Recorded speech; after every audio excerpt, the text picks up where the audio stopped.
Pollinators and Prairie was our topic for the Franklin County Stewards of the Beautiful Land Field Day on Thursday, July 6th at Mains Grove Lodge, south of Hampton. And we were treated to both. Pollinators, like these butterflies and bees, and then of course the prairie plants in bloom, showing off their vibrant colors. Director of Franklin County Conservation, Ned Parker, was our field day guide and provided us a wealth of information. We also played Prairie Bingo, which was a fun way to learn about our native prairie plants. Bingo! Bingo, we got a bingo? All right. Well, let's see here. Okay. Wild indigo, Wild indigo, yep. compass plant, Compass, goldenrod, yep. round-headed, Bush clover. bush clover, and the rattlesnake master right back there. Winner, chicken dinner. Hey, congratulations. Well, thank you. Congratulations to Jim Garrett, our big winner.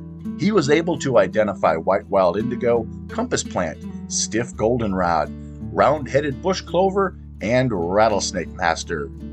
His prize was a handy little dauber, perfect for treating cut stumps or stems of invasive species or other woody plants. Let's join the group and learn a little bit about the site and what's growing here. So we are here at Mains Grove Park, and it's just south of Hampton, Iowa, and this is going to be a restored prairie. We actually have two restored prairies here, one on the south here and then one on the north. The one on the south here in the middle of the parking lot, this one was actually planted about 3 years ago, and Pheasants Forever was nice enough to donate the seed for this project. It's called the Aldo Leopold mix. It's a very high dollar, very diverse mix. So the idea is that we have food for pollinators as many months out of the year as possible. The one on the north, I don't know exactly what type of mix was used there, but that was planted around 2005. We have our milkweed there. Are we finding monarch caterpillars yet on milkweed? I have not seen any yet this year. I'm not saying they aren't there yet, but have you? No, Dick's wife found a couple. Oh, did she? And, yep, on his prairie grass, and Stacy Spears. Oh, really? Yeah, she's got a place that they watched some Ooh, big fat bumblebee. a couple years ago, I think you said. They What do we have here? through the whole thing. Oh, I think that's is that a, oh, I forgot the thing The prairie inside. plant? No, the bumblebee. Oh, what species? Is it a bimaculata or an impatiens? Because it has kind of, if you can look at its back, the yellow on its second section, if it's kind of ends in a little point there, then that would indicate it's not an eastern, but a different species. Well, it is going to town on that It monarda. Wild bergamot, mountain mint. We can check that off the list. So Jeff pointed out earlier that this prairie plant, it's a very fragrant flower. So if you rub it on yourself, it's it almost smells like licorice to me. But it's, you know, a very attractive smell and color for our pollinators. What do we have here, these yellow flowers? Ned, what are we looking at? Three-headed coneflowers, and they're just starting to bloom. Gray-headed coneflowers. Now these are not to be confused with the black-eyed Susans, which have been out for a little while, right? That's right. Yeah. So how do you tell the difference between the two of them? The black-eyed Susans and the gray-headed coneflowers. The gray-headed coneflowers have like a much larger head. It's kind of like more of a dome-shaped, and they're much taller generally. Usually the black-eyed Susans are only going to be maybe a couple feet tall. Oh, okay. And when the seeds get mature, you can kind of rub them in your fingers, and it has kind of a citrus smell to it too. I don't know if we can smell any of last year. Probably not. No, not really. This is prairie spiderwort. Oh, just a little bit of color left there. And each flower blooms for 1 day. So each of these is 1 day's worth of bloom, and then it's all done and it'll set seeds. So these probably have seeds Maybe not quite yet. They're getting close though, close to setting seed on those. And then behind this Golden Alexander is just done flowering. And you can see it set its seed there. That's what their seed looks like. Golden Alexander. Not to be confused with wild parsnip, which is actually also just about done blooming. Very similar looking flower, but that one's poisonous. Ooh, what do we have here? Not good. So I'm not going to touch this one. This one is wild parsnip, and this is a noxious weed. And what you need to pay attention to this one is that if you were to break that sap and get that on your skin, it'll actually react with the sunlight and it'll cause a burn on your skin. Some people seem to react worse than others. But to tell this one apart from Golden Alexander, you notice it has a very flat flower. Yes. And the stalk is generally thick and it has ridges on it. And let me see if I can get the leaves free for you. You can see the leaves are pretty unique there, and this is a biennial. So you might see these leaves here in a ditch or somewhere near your property growing in the rosette stage the first year. So you'll still want to avoid it then, because if say you're string trimming or something like that and you see this, you will not want to spray that on your skin if you're wearing shorts. You'll regret that. So that's one to watch out for. Just to be clear, as a biennial, I'm not going to see this flat umbral here until that second year. That's correct. The first year, all you're going to see is some leaves that look just like this. So there it is, folks. That's what you're looking for that first year. So what do we have here? So this is oxeye sunflower, and one way to distinguish it from other sunflowers is the leaves are spade-shaped and they're opposite, and they kind of run up the stem that way. That's another perennial that is more of an early successional. You'll find it in relatively young restorations, usually in higher numbers. Excellent. Now, Ned, this is intriguing to me, but it's not blooming yet, so I can't put my finger on what I'm looking at here. That looks like stiff goldenrod. Yes, the golden, because the leaves are real thick and a little bit fuzzy. Yep. Stiff goldenrod. That one will bloom usually late August through September. So that's a good late season food source for the pollinators. Excellent. Oh, now this is something that folks may recognize from their backyards, their home gardens, or out in the woodlands. Yep. What are we looking at here? That is burdock, and that is not a desirable plant. It's one that we've been using herbicide to treat, but we've missed that one there. Very common in pastures and rangeland. So this is going to be the plant where you walk in the house and these things are stuck to your shoelaces. Exactly, or your yes. socks or your... Yep. Okay. Ned, tell us about this elderberry. Well, we assume that it was planted by wildlife, a bird possibly, and we have just decided to leave it as is. Otherwise, you know, we're keeping it pretty open as far as shrubs because we do burn this regularly. During this is its third year of establishment. We've been burning it every year to help get things started, and it's been thriving through all that. This plant right here is a compass plant. It's said that its leaves run north to south for sunlight exposure. Wow. I have seen these in the prairie. They can be huge, like 6-7 feet tall. And they're exceptionally long-lived. Some plants can live over 100 years, some individuals. Oh, wow. They have a very, very deep root system that can get as much as 20 feet deep or even deeper, which makes them very, very tolerant of extreme drought conditions, and they can grow on rocky hillsides and things like that where most plants can't. Amazing. This is common yarrow. You can see the very unique leaves that it has. I think they look a little bit fern-like to me, but there's very few plants that I know of that look just like that.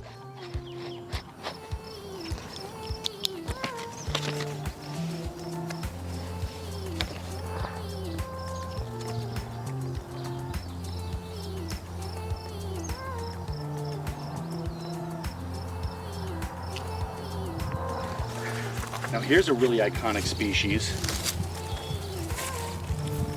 Yeah, so this is pale purple coneflower. And what you'll notice about this one is that the petals droop downward, which is relatively unique. The stem has small hairs on it, and the leaves do as well. And the purple color is really more of a pinkish color on this one. There is a purple prairie coneflower, or just regular purple coneflower, and it'll have much darker, deeper purple petals, and they'll point more straight out, whereas this one will droop down. This one will bloom almost the entire month of June, so it's a very long-term bloomer, which is good for pollinators as well. Okay, now this is one of those nasty things I do not want to touch because it has the flat head on it. And it's got. Wow, that's actually deceiving. That is Old Alexander. Okay, so we got our. So that's where you look at the stem. Oh, it's not ridged. And it's very slender in comparison. This, I think we have rattlesnake master over here. Yep. What's this yellow flower here? That's not a gray coneflower. What's that? No, this is black-eyed Susan, and this is an annual plant, and so it'll reseed every year. And it's relatively short in stature, usually less than 2 feet or so. And it's going to have the bright yellow petals that are about perpendicular, small hairs on the stem and also on the leaves. Actually, leaves are quite soft. And so a lot of times these are one of the first prairie plants to come up in a new planting. What'd you find over there, Gina? Oh, I found some rattlesnake master, and we have some from last year and also some from this year. They have these pointy leaves. Wow, look at those heads. Well, that's unique.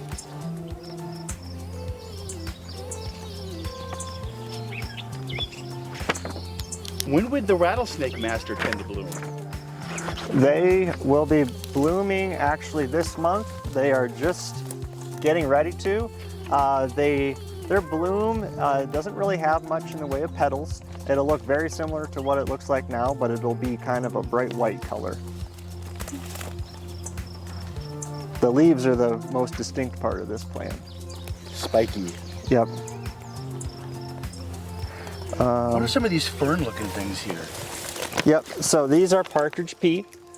So like the black-eyed Susan, this is another annual plant, and it will be blooming, I would say, within the next month or so. They don't get very tall. This is about as tall as they get, maybe 1.5 foot at most. And they will have small yellow flowers that will run up and down the stem. And this is another one you'll see very commonly in new seedings. And a lot of times you'll see them, there's a whole bunch of plants here. They're very prolific, which makes you feel pretty good when you have a new seeding and you have a bunch of flowers. I see some, oh, you can go ahead. I saw some seed pods over here. I think I might have lost track of them. Right here, I see them. Now what in the heck is this from Oh last yeah. year? That is wild white indigo. And there's actually one blooming Okay. just straight ahead. Wow! And so that looks like it's just started blooming. And to me, it kind of looks like asparagus when it's first coming out of the ground. The stalk looks a little bit asparagus-like. And yes, it'll get those big black seed pods on it too. You can hear them rattle. Yep. There's also a cream indigo that looks relatively similar, but the flowers are cream colored instead of white. Okay, I might be biased. I'd really like to see a New England aster. Ooh, it's not blooming yet. No! Yep, September. They will Brad. be everywhere in September. Can we find them now, though? Remnants. Those are compass plants on the horizon. Oh yeah, they're blooming. We have compass plants that are blooming. Let's see if we can focus in a group. Well, we're just gonna have to chop around on this a little bit here. Oh, before we get there though, what's this here now? So what we have here is round-headed bush clover, And this is a really neat prairie plant. If you look at the underside of the leaves, they have small hairs on them and it gives it a silvery appearance to the leaves. Actually on the top of the leaves as well. And this one isn't quite flowering yet, but it will be flowering here in about the next month or so. Ned, tell me what sorts of things we have. Now, I haven't seen this little white flower before. So this is a type of daisy called daisy fleabane, and it has these very small white flowers on it. And this one is a perennial. Mixed in with the yarrow there, with the fern-like leaves, and all this purple, the pale coneflower. Now this is going to be your black-eyed Susans. Yes. And look at all this compass plant. Oh, and it's even starting to bloom here a little bit. And as I turn to my right, holy moly. Boy, they're pretty. So there's your compass plant, buddy. These are so spiky. Keep running into them. Now that's something I haven't seen, Ned. Real fine pink flowers. Yes. So this is one that a lot of people that like to go hiking are familiar with. This is showy tick trefoil. Has a very small pink flowers. And back here you'll see its seeds, and you'll probably recognize those from getting stuck on your pants. Oh, sure. Those are the other little things that get stuck to. Okay. Yep. So this is the little guy that we have to thank for that. Boy, that is pretty though. Very dainty. Yep, this is a smaller specimen. I've seen some that have gotten quite a bit taller than this. Okay. All sorts of bumblebees out doing their thing on the Menardus here today.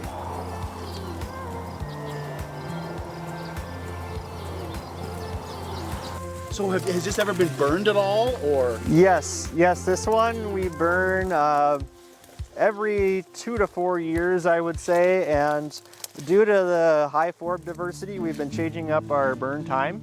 And so some years we'll burn early spring or late spring or fall to try to change it up. Eventually we'd like to do a summer burn, but it's just tough to find the time to do that. Wait, I'm seeing all sorts of red raspberries. Are those just wild? The black raspberries, they're ready to go. So, would that be easy? Absolutely. Do I dare? Go for it.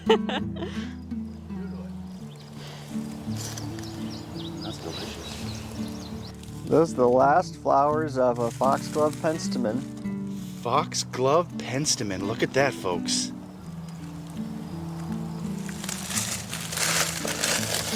So that'd be an early bloomer. Yes. A great big thanks to Ned Parker and the Franklin County Conservation Board for hosting us and showing us a really fun time. For Prairie Wait, Big Jeff, what's... Oh no! So this is the showy tick trefoil. I am busted. It got me. taking that home with you? So this is, I am a pollinator. It's as simple as that. Mammals can be pollinators too. And I am moving seed around. Okay, well let's get this in the garbage here so it doesn't spread anywhere else. Mains Grove Lodge is a beautiful facility nestled into a park that features woodlands, prairie, and a pond for fishing. Just a few miles south of Hampton on Highway 65, stop in the next time you're in the area and take in the beauty and tranquility of this hidden gem in Franklin County. If you enjoyed this video, please like, share, and subscribe.